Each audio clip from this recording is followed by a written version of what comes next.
Guys, welcome back to the Independent Investor Channel. My name is Ryan. I remember when I was 15, I learned the rule of 72, and it opened my eyes to at least a general introduction to the compounding rule. Now, the rule of 72 really answers one question and one question only, all right?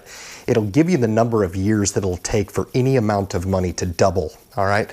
Now, how can this be useful if you had $1,000 and you were wondering how many years that it would take to get to $2,000? Or if you were sitting on $5,000, how long would it take for that $5,000 to double to $10,000? And the rule of 72 is what you use to identify and give yourself an idea of what the anticipated rate of return would be necessary to double that money. And it's very, very useful. It's a lot of fun. You know, you do a compounding calculator and it will shoot you out, 40 years. And those are a lot of fun too, but this is really the incremental or the steps necessary to get up to that amount that you're looking at when you put your figures into a compounding calculator. And you understand that if you run a rate of return out 40 years, the compounding effect on that money is really insurmountable. And the three figures that I have here are really the easiest way to explain the rule of 72. If you guys are new investors and you're in your late teens or early 20s, this is going to be super important. It may be one of the most important 5-minute blocks of your life, to be honest with you, because I still remember sitting around the dinner table and learning this when I was 15 years old. And these three figures really put us in the range of the goal of what we're working so hard to preserve, and that's 7%. I always use that term because it's a little bit on the conservative side about what we're looking to achieve as a respectable rate of return in the stock market.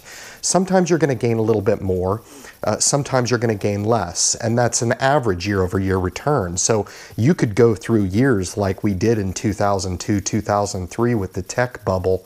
When that burst, that was almost a 50% haircut in the stock market.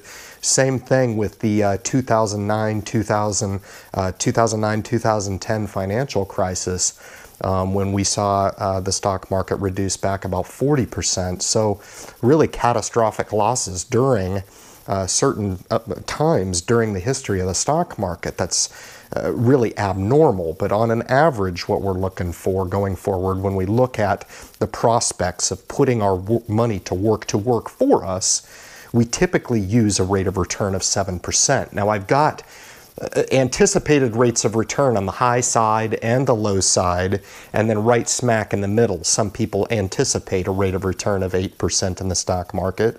A lot of the products that we offer through Vanguard, or that we have you look at as recommended solutions in your portfolio, a lot of those accounts or ETFs are turning back 10 or even more than that per year rates of return. And that's great.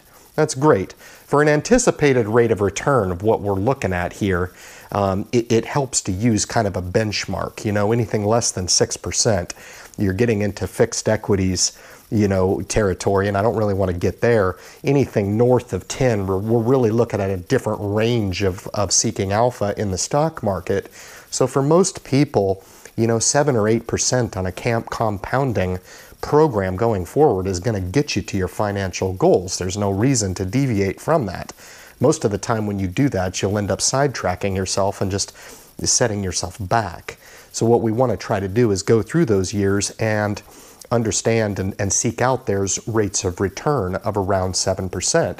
But the first example here, if we did end up getting a rate of return over any set amount of money, it would take 7.2 years for that money to double. So again, for example, if I had $10,000 and I was able to earn a 10% rate of return over that stretch of time, it would take 7.2 years for that money to end up at $20,000. Now, on those lower amounts, it doesn't seem so impactful. It gets really, really impactful when we're looking at six figures, and we're trying to understand, when I talk about doubling cycles, that's what I'm talking about. If you're sitting on 150, 250, $500,000, how many years would it take for that 250,000, 500,000 to double And that's a significant double, and it's relative to whatever amount you're talking about. It doesn't matter if you're talking about 10,000. It doesn't matter if you're talking about 500,000. The math is the same. If you apply a specific rate of return that's indicated here in green in each of these scenarios, the corresponding number up here in red is identifying the total number of years that it would take for your investment to double. It's a very, very useful tool in kind of checking yourself and checking along a benchmark. You know, let's say if it took 9 years and you've been getting a rate of return of 8%, you know, you could anticipate looking at this at the halfway mark and saying, you know, am I halfway there to my money doubling? It's a very, very simple way of checking your benchmark, and really to understand and justify for yourself how compounding is designed to work for you over time. Now, the less of the interest rate that you actually get on your money, of course, that's what stretches out the anticipated years that will take. It's a conversely proportionate relationship between these two. As the interest rate falls, the number of years that it takes for your money to double increases. So very, very simple explanation, but for you guys that are new to the stock market, this is a very, very simple tool to use, and you need to have it explained to you, and you learn it once for the first time, and you guys will have the tools to take the information and pay it forward, so you can sound really, really smart in the stock market in explaining the rule of 72. It's a very simple formula, it's a simple application, but it's aimed at addressing really the singular question of how long it will take for any amount of money to double given a set interest rate year over year.